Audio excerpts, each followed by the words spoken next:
네, 여러분 반갑습니다. 경영 언론 11주차 강의를 진행하도록 하겠습니다. 자, 한 주 잘 지냈죠? 저는 세상에 태어나서도 처음으로 코로나 검사를 한번 해봤습니다. 코로를 찌르는데 상당히 아프더라고요. 어린이날 가서 했는데 다행히 음성으로 나왔습니다.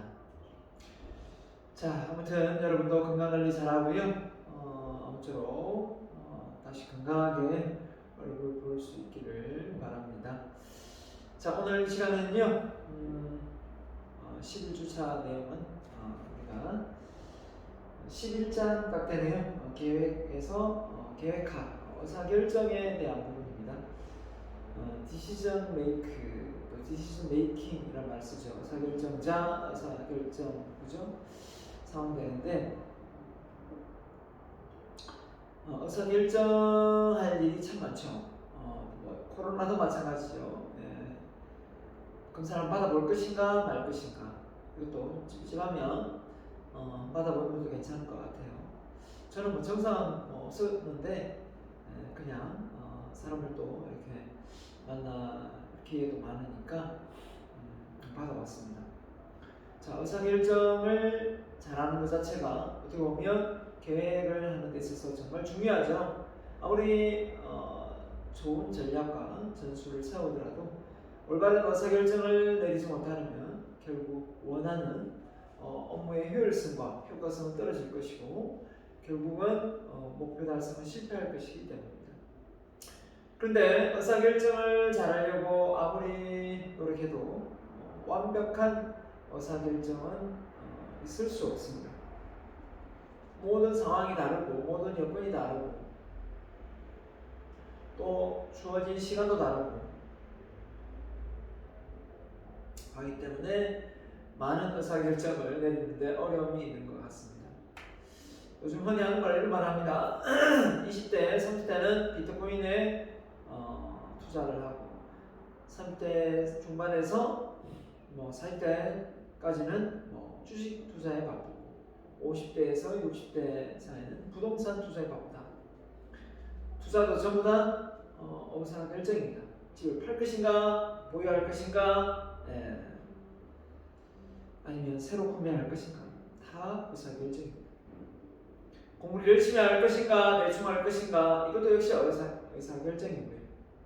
근데 의사결정을 아무리 잘하려고 해도 모든 이 세상의 모든 정보를 다 완비된 상태에서 내릴 수가 없기 때문에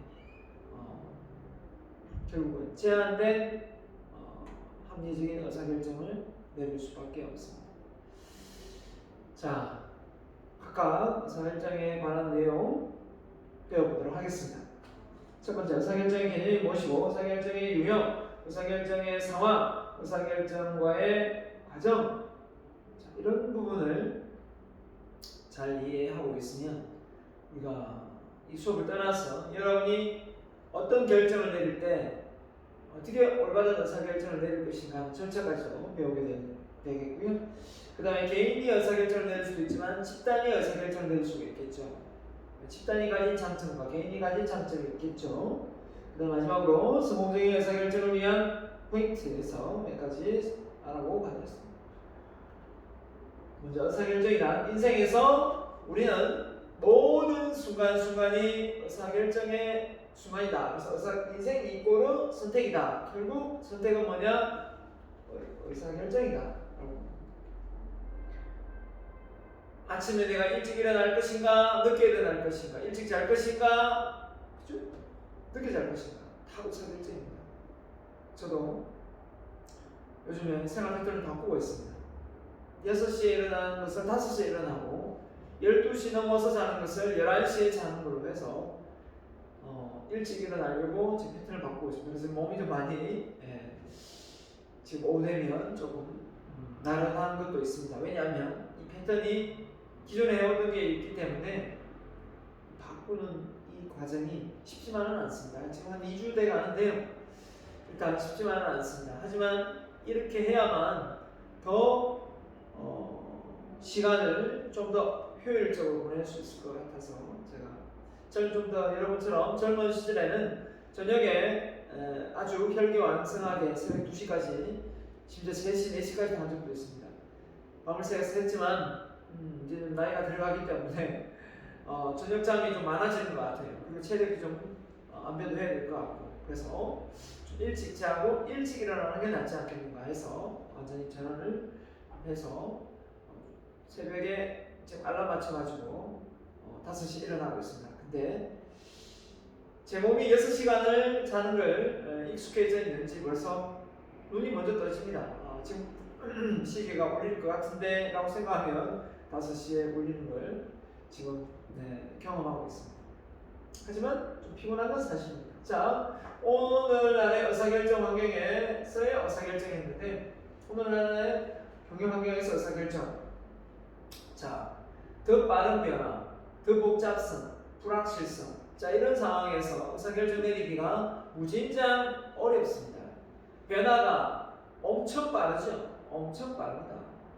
이 빠른 변화에 내가 제대로 된 의사결정을 한 건지 안 한 건지 이것도 역시 많은 스트레스로 작용합니다. 그 다음에 모든 게 복잡합니다. 얽히고 설켜 있습니다. 조직도 하나의 어떤 기업이 그냥 운영되는 것이 아니라 많은 이해관계자들과의 관계 속에서 더 많이 얽혀 있습니다. 소비자의 힘도 파워도 더 월등히 강해졌고 소비자 단체도 많고 또 신경 써야 될 것도 무신장 많습니다. 이 복잡하게 얽혀있는 이 거물망처럼 되어 있는 네트워크 형태가 우리들에게는 엄청난 스트레스로 와닿을 수도 있습니다. 이 불확실성, 많은 글로벌 기업이 탄생하고 있기 때문에 이제는 그냥 자국 내에 경쟁만 하면 되는데 많은 외국계 기업하고 경쟁을 해서 이겨야 되기 때문에 얼마나 신경이 곤두서겠습니까? 그런 점에서 우리는 한번 생각을 해봐야 됩니다. 어떻게 하면 이런 부분을 잘 해결할 수 있는가, 올바른 의사결정을 내릴 수 있는가라는 거죠. 자, 의사결정의 새로운 요구사항, 더 빨리 해야 한다. 필요한 정보를 가진 개인은 없다. 필요한 모든 정보, 그러니까 제한된 합리성이 될 수밖에 없는 거고요. 더 많은 능력이 필요하다. 집단 사고가 필요할 수 있는 거죠, 그죠? 그래서 4차 산업혁명 시대에 가장 중요한 게 융합과 소통이란 말이 여기서 나옵니다. 그 다음에 사실 정보의 의존이 낮아진다. 사실 정보의 의존이 낮아진다. 결과에 대한 확실성은 낮다. 자, 그 다음에 시행착오를 통해 진화한다. 그래서 모험을 통해서 성장하는 것 같습니다. 결과가 모두 뻔히 보이는 것은 반복되는 일이겠죠. 하지만 그런 상황이 아니라 우리는 지금 현재 그죠? 계속 빠르게 변해가는 상황 속에 있지 않습니까? 자, 그래서 의사결정, 조직이 생존하기 위해서는 수많은 문제를 해결해야 된다. 문제 해결하기 위해서는 이에 어떤 활동을 해야 되는데 이게 이제 의사결정이 되겠죠. 경영자는 조직이 직면하는 문제를 해결하기 위하여 조직 활동을 결정한다. 그죠? 계획, 조직, 지휘, 통제 전부 다 의사결정이지 않습니까? 조직이 의사결정대로 할 수 있다. 이와 같이 경영의 대부분의 활동은 의사결정, 그죠? 에 의해서 결국은 조직의 계속적인 기업이 될 것인가, 조직이 망할 것인가, 승패가 결정된다라고 봅니다. 그런데 우리 개인을 놓고 보면 정말 올바른 의사결정을 내리고 싶어 하죠. 아침에 일찍 일어나 알람을 맞추는데 알람을 맞춰서 못 일어나는 사람이 있습니다. 일어나야지 하는데 못 일어나요. 그 생각해봤습니다. 왜 못 일어날까? 일어나야 되는데 일어나는 사람이 있고 왜 못 일어날까? 이 의지는 어디에서 나오는 걸까? 생각을 해봤습니다. 그게 제가 내린 결론이 뭐냐면 걱정이라는 겁니다. 걱정. 걱정이 없으면, 불안하지 않으면, 어느 정도의 스트레스가 없으면 그걸 떨쳐버리려고 일어나지 않을 수도 있다는 거죠. 결국은 사람은 이 불안 속에 살고 불안을 극복하기 위해서 움직이고 있는지도 모릅니다. 더 안정적인 걸 위해서 더 많이 더 가지려고 노력하고 있는지도 모르죠. 이런 모든 점을 놓고 볼 때 우리는 어떻습니까? 올바른 어떤 방향으로 의사결정 내려야 될지 상황에 맞게끔 시대 변화에 앞장서가기 위해서 무진장 배우고 노력해야 됩니다. 얼마나 리스크를 안고 사회에 뛰어들지도 모릅니다. 자, 그래서 의사결정의 개념 1년의 합리적인 대체안 중에 하나를 대체안을 선택하는 것이다. 그렇죠. 다 정답은 아니지만 그 속에서 가장 괜찮은 선택안을 찾아서 그 조직에 적용하는 거죠. 그래서 의사결정하고 문제하고는 무슨 차이가 있느냐? 문제는 하나의 문제를 해결하는 부분이지만 그 문제가 해결되는 방법은 여러 가지가 있을 수 있잖아요. 매출액을 30% 성장을 잡았는데 어떤 경우는 20% 달성하고 어떤 경우는 대체안이 10% 달성, 어떤 경우는 뭐죠? 5%밖에 달성되지 못할 수도 있잖아요. 예측이. 그랬을 때 다 문제는 해결되죠. 완전히 해결되지 않지만 퍼센테이지가 낮은 수지만 결정은 뭐 20% 안으로 맞춰주겠죠. 30%의 목표를 잡았으니까. 그런 문제에 대한 어떤 해결책은 결국 의사결정에서 가장 합리적인 걸 택하게 되겠죠. 자, 그래서 하나의 정확한 해결책만 결정하는 게 문제 해결 능력이라면 의사결정은 여러 가지 대체안 중에 그냥 하나를 선택해서 하는 겁니다. 배우자를 선택할 때 그냥 한 사람하고 그렇죠? 연애해서 그냥 결혼할 수도 있다 그렇게 할 수도 있지만 인생을 살다 보면 우연한 기회인지 모르지만 여러 사람을 만나게 됩니다. 그럴 때 어떤 사람이 나한테 가장 잘 맞을까 생각을 해보게 되죠. 그 맞는 사람을 고르는 게 쉽지만은 않습니다만은 그럴 때 막 따져보겠죠. 너무 따지다 보면 어떻게 됩니까? 조건 만남이 되죠. 저는 가장 중요한 게 뭘까? 돈일까? 성격일까? 집안일까? 아니면 직업일까?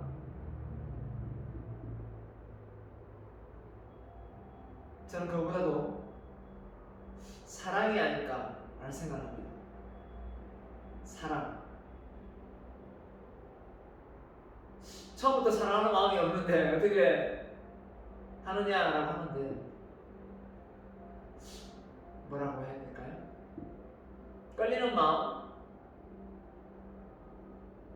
돈이 많고 직업이 좋으면 많이 끌립니까? 그건 아니겠죠.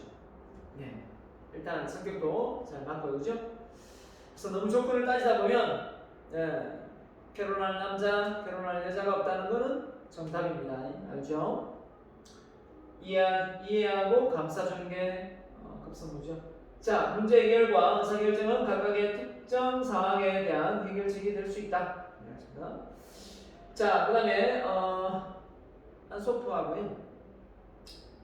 그 다음에 사이먼이 뭐라 했습니까? 유형을 전략적 의사결정, 관리적 의사결정, 업무적 의사결정. 딱 보기만 해도 우리 피라미드 구조가 생각나죠? 전략은 상위 계층일 거고, 관리는 중간 관리일 거고, 업무는 하위 관리 경영자들이 하는 의사결정이 되겠네요. 사이먼의 이제 정형적 의사결정과 비정형적, 정형적인 거는 단순 반복적이고 정형할 수 있다는 것은 좀 예측이 가능한 수치화할 수 있는 내용들이겠죠.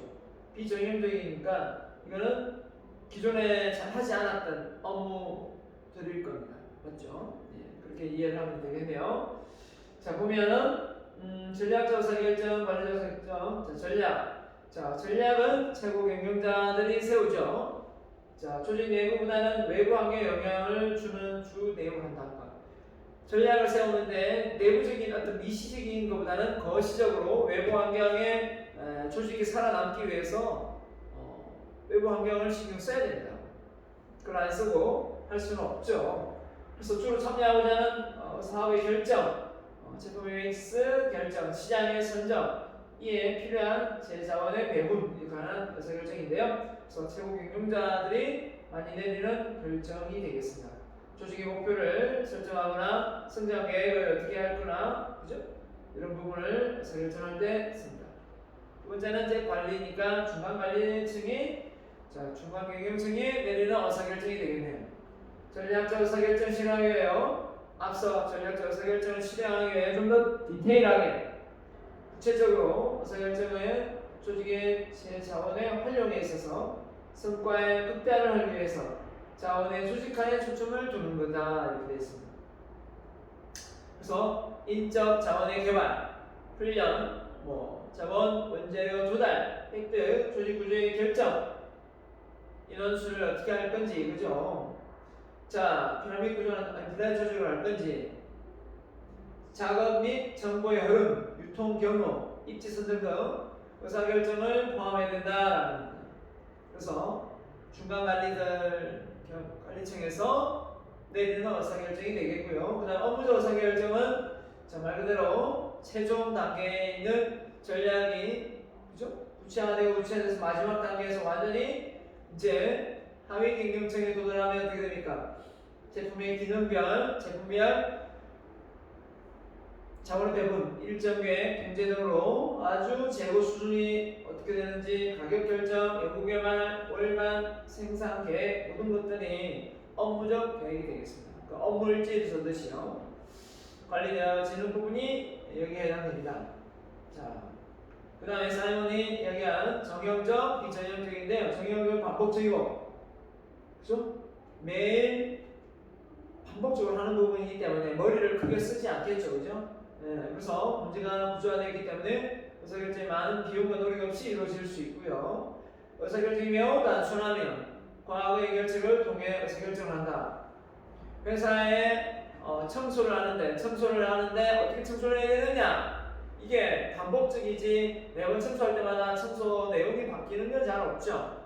그러면 그 청소를 할 때 의사결정은 손쉽게 다른 걸 음악을 들으면서 다른 걸 신경을 쓰면서 청소를 할 수도 있겠죠. 그죠? 그런 것처럼 뭔가 숫자가 틀리고 뭘 계산하고 이런 부분은 그죠? 수치화 모양이나 컴퓨터에서 잘 처리가 가능하기 때문에 이게 정형화됩니다. 그죠? 이럴 경우는 또 의사결정하기가 쉽습니다. 왜냐하면 그 자료가 있으니까 그 자료의 수치화로 인해서 올바른 의사결정을 내릴 수가 있습니다. 그래서 우리가 이제 비정형화된 것을 정형화시키기 위해서 노력을 하려고 하죠. 왜냐하면 사업을 하려고 할 때 예를 들어 음식점을 하려고 한다. 근데 과연 이 음식이 소비자에게 선호도가 있을 것인가 없을 것인가 음식을 얼마나 시식회를 해보는 거죠. 하고 나서 설문조사를 시킵니다. 맛이 있다 없다, 나중에 다시 구매할 의사가 있다 없다, 부족하다면 어떤 부분이 부족한가 이렇게 등등 그런 내용을 준비해서 어떻게 합니까? 결정을 내리죠. 할 것인지 말 것인지 이걸 정형화시키기 위해서 데이터화 시키면 되는 거죠.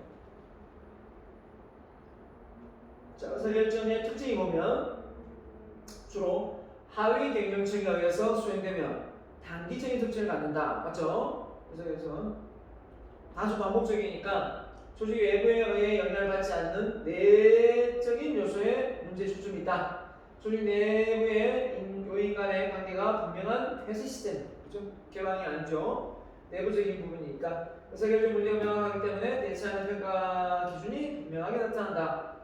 정형화된 의사결정은 대개 자의적인 의사결정으로 현재 조직을 계속 유지, 개선하는 데 초점을 둡니다. 단순 반복적인 업무가 계속된다는 겁니다. 자, 이런 부분은 이제 앞으로 업무가 어떻게 될지 모르겠지만 이런 업무는 AI가 제일 먼저 이 일자리를 그죠? 꿰찰지 모릅니다. 그죠? 자, 비정형적 의사결정입니다. 주로 일회용이고 예상치 못하거나 예외적인 문제가 발생했을 때 내리는 결정이죠. 정형적 의사결정과 프로그램에 대한 하기가 어렵고, 자, 예를 들면 신제품 개발에 관한 의사결정, 어떤 걸 할 것인가, 또 지역사회와의 관계, 어떻게 돈독하게 만들어갈 것인가, 또 시장에서 신제품의 실패로 인한 문제 해결, 이게 처음부터 제품이 질이 안 좋았는지 아니면 소비자의 어떤 광고 마케팅 능력이 부족했는지 아니면 제품의 질에 문제가 있었는지 다양하게 있을 수 있겠죠. 자, 그래서 비정형 의사결정 특징이 뭐냐? 주로 비정형적인 부분은 좀 외부와의 관계 속에서 만들어지기 때문에 경영청에 의해서 이루어지며 장기적인 예측과 조직의 생존에 영향을 미친다라는 겁니다. 자, 그 다음에 단기가 아니고 장기입니다. 그 다음에 예측할 수 없는 희생적이고 창조적인 문제를 주로 대상하기 때문에 위기 극복을 위한 의사결정이다. 그래서 위기 극복에 대한 의사결정은 정형화된 게 아니고 비정형화된 것이다. 다시 합니다. 위기 극복에 관련된 의사결정은 정형화됐다, 비정형입니다. 비정형적이다. 오케이. 한마디로 상황이 예측하기 어렵다 이거죠. 비자발적으로 이루어지면 의사결정에 여유가 없다. 따라서 의사결정에 최적해가 존재하지 않는 경우라도 의사결정의 위험을 최소화할 수 있는 수준에서 의사결정이 이루어져야 한다. 한마디로 이게 이제 정형화되면 주체화되면 쉽게 하겠지만 좀 의사결정의 체제가 존재하지 않는 경우라도 위험을 최소화. 그러니까 체질안이 나와서 딱 그게 맞으면 좋은데 그게 아니더라도 가장 비용을 줄이거나 위험을 낮출 수 있는 부분에 대해서 의사결정을 내릴 수밖에 없다라는 겁니다. 자, 그 다음에 의사결정의 상황입니다. 상황. 자, 상황에 맞는 의사결정을 하는 게 정말 중요하죠. 그래서 상황의 합리적이고 체계적인 의사결정을 위해서 대체안을 분석하고 선택하는 의사결정 도구를 이용할 수 있다. 자, 의사결정 도구를 의사결정 뭐라고 합니까? 모형이다, 모델이다 했는데요. 자, 모형이란 현실을 단순화시키는 것을 말하며 의사결정 모형에서는 계량적 의사 도구를 지칭한다라고 했습니다. 그래서 의사결정 상황에는 뭐가 있습니까? 자, 확실성화의 의사결정, 위험화의 의사결정, 그 다음에 불확실성화의 의사결정. 사람은 모름지기 확실성화의 의사결정을 내리고 싶어합니다. 이런 위험화의 의사결정을 내리고 싶지 않죠. 그래서 의사결정 정보를 알고 대체한 결과를 확실하게 예측할 수 있는 경우, 정확하고 측정할 수 있는 신뢰할 수 있는 정보가 많을수록 이런 확실성의 의사결정을 하기 때문에 불안 요소도 더하게 되겠죠. 근데 위험하죠. 그러니까 이렇게 확실한 의사결정의 상황 속에서 모든 의사결정이 일어나지는 않는다는 거죠. 그래서 대체안의 실행 결과를 확실하게 예측할 수는 없으나 원하는 성과를 초래할 확률을 예측할 수 있는 충분한 정보가 존재한다. 예. 그래서 대체안과 대체안별 잠재적 절별과 비용의 관계에 관한 확률적 추정치에 의해 의사결정을 하게 된다. 확률적으로 어떻게든 좀 더 유리한 쪽으로 해서 내리는 경우입니다. 지금 어떻게 합니까? 이 코로나가 위험화의 의사결정 아닙니까? 어떻게 보면 자, 일단 뭡니까? 제일 처음에 코로나를 맞았을 때 이제 백신 효과가 너무 좋다 해서 맞았지만 지금 백신을 맞고 지금 죽는 환자들이 많이 늘고 있습니다. 얼마나 위험합니까?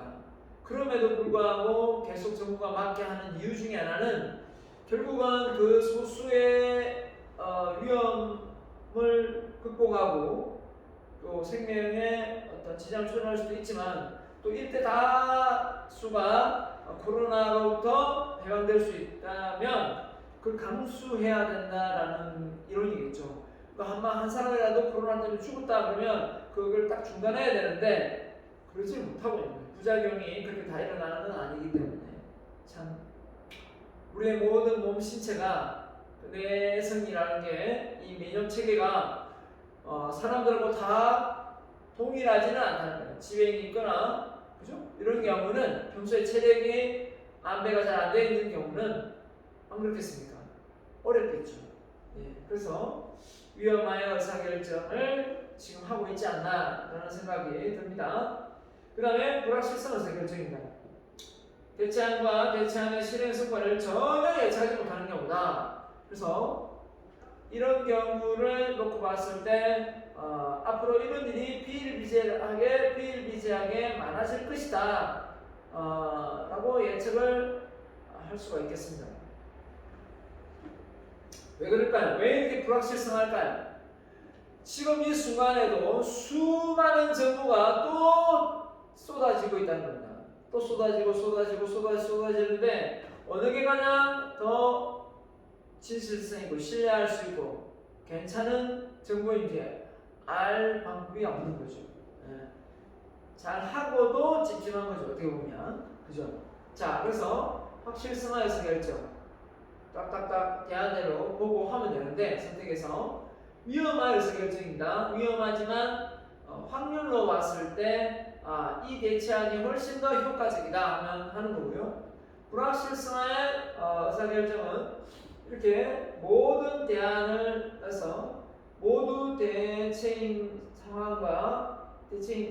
상황이 알려져 있지 않는 경우 정말 불확실성하에서 그래도 의사결정을 내야 된다면 내야 되겠죠. 그런 상황이 되겠습니다. 자, 그래서 의사결정이 위험하냐, 덜 위험하냐, 확실하냐, 아니냐, 그죠? 확실하냐, 불확실하냐 이런 차이겠습니까? 우리 인간은 원래 확실한 걸 좋아하고, 그죠? 불안한 걸 싫어합니다. 불안한 걸 싫어하기 때문에 보호 본능 때문에 집도 짓고 직장도 다니고, 그죠? 부모 음식을 말 못하는 것도 많거든요. 자, 그래서 경영 문제 가정했어요. 의사결정. 자, 경영 문제에 직면했을 때 이에 관한 문제 해결 방법을 소개하겠습니다. 자, 이 내용은 시험에 나올 수 있습니다. 첫 번째, 자, 이제 뒤에 나오는 의사결정의 종류 나오고요. 과정이 나올 겁니다. 자, 과정을 좀 더 볼게요. 비공식적 문제 해결에 의존하는 경우, 전통적인 방법에 의존하는 과거에 이어 유사한 문제가 발생했을 때 이용한 의사결정은 동일한 의사결정을 하는 경우다. 맞죠? 자, 비공식 문제 해결. 전통적으로 과거에 해왔던 것을 보고 이 유사한 문제가 발생했을 때 이용하는 부분이 있겠고, 의사결정과의 어떤 권위에 의해서 자, 특정 문제에 대해서 전문가, 그 분야의 전문가가 상위 경영자의 의견에 따라 의견을 하는 경우, 그렇죠? 그런 경우 있겠죠. 세 번째입니다. 소위 철학에서 말하는 사전적 추론 방법을 이용하고 있는데 어떤 문제에 관한 피상적으로 가장 논리적이나 분명한 해결책을 선택하는 방법입니다. 맞죠? 자, 그래서 의사결정은 최적화 의사결정, 만족한 의사결정, 그 다음에 그 밖에 심리학 정보처리 이론을 중심으로 설명하는 자기 발견적 접근 방법이 있습니다. 볼게요. 자, 최적화 의사결정이 우리가 이제 가장 보편적으로 알고 있는 부분인데, 최적화. 합리성의 이념 기초에서 모순이 없고 가치를 최대화하는 선택을 한다. 자, 그런데 최적화의 의사결정이 있긴 하지만 이건 어디까지나 학문적인 거고 상황과 여건은 다 다르죠. 그렇기 때문에 직접 이걸 다 모든 사람에게 적용하기는 무리일 것 같습니다. 상황이 다 나눌 수 있으니까. 하지만 노력은 해야 되겠죠. 자, 합리적 의사결정이란 의사결정자가 충분히 객관적이고 논리적으로 의사결정을 한다는 것을 의미한다. 근데 아무리 의사결정을 하는데 사람이 하는 일이라 이게 논리적이고 이게 가능합니까? 절대 쉬운 건 아니죠. 자, 그래서 의사결정자는 분명한 목표를 갖고 있고 최적화의 모형의 과정을 거쳐 의사결정을 하는 목표 가치를 최대화할 수 있는 대안을 선택하는 것이다. 자, 이렇게 해서 의사결정을 한다는 거죠. 최적화의 의사결정 모형을 합리적 의사결정 모형이라고 한다. 같은 말이다 이거죠. 자, 의사결정 모형은 내포된 과정, 목표 지향주의다. 어디를 갈지가 분명하게 정해져 있다는 거죠. 의사결정 단위된 그리고 확실성 규정 목표를 갖고 있어야 되고, 대안과 뭐죠? 모든 대안과 대안의 필요 기준을 알고 있어야 된다.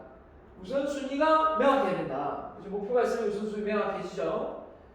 의사결정에 따라 결정 기준과 대안들에 의해 수치를 할당할 수 있고 우선순위에 따라 등급을 매길 수 있어야 한다. 또한 결정적인 기준의 모순이었고 할당된 가중치는 시간의 경과에도 변하지 않아야 된다. 자, 그 다음에 최종 선택은 승과죠. 승과가 최대치를 잡아줄 때 그때 하는 겁니다. 그래서 최적화 의사결정은 문제 정의, 자, 그 중에서 문제가 나왔으면 그 문제를 해결해줄 대체안의 개발, 그리고 나서 대체안에 대한 어느 게 좋겠다라고 평가하고 나서 다시 대체안의 개발 하고 나서 또 뭡니까? 대체안의 실행, 맞죠? 실행. 그 다음에 대체안의 평가, 이렇게 되겠네요. 평가. 자, 이렇게 해서 과정이 문제 정의, 대체안의 개발, 대체안의 평가, 대체안의 선택, 그 중에 평가된 것 중에 선택해야 되겠죠? 다시 대체안의 실행, 그 다음에 대체안의 평가입니다. 맞죠? 그래서 처음에 그 문제가 잘 해결됐는지 안 됐는지 알아볼 수 있는 부분이죠. 자, 좀 이따가 쉬었다가 문제 정리부터 한번 다시 최적화의 모형을 순서대로 한번 디테일하게 보도록 하겠습니다. 잠시 쉬었다가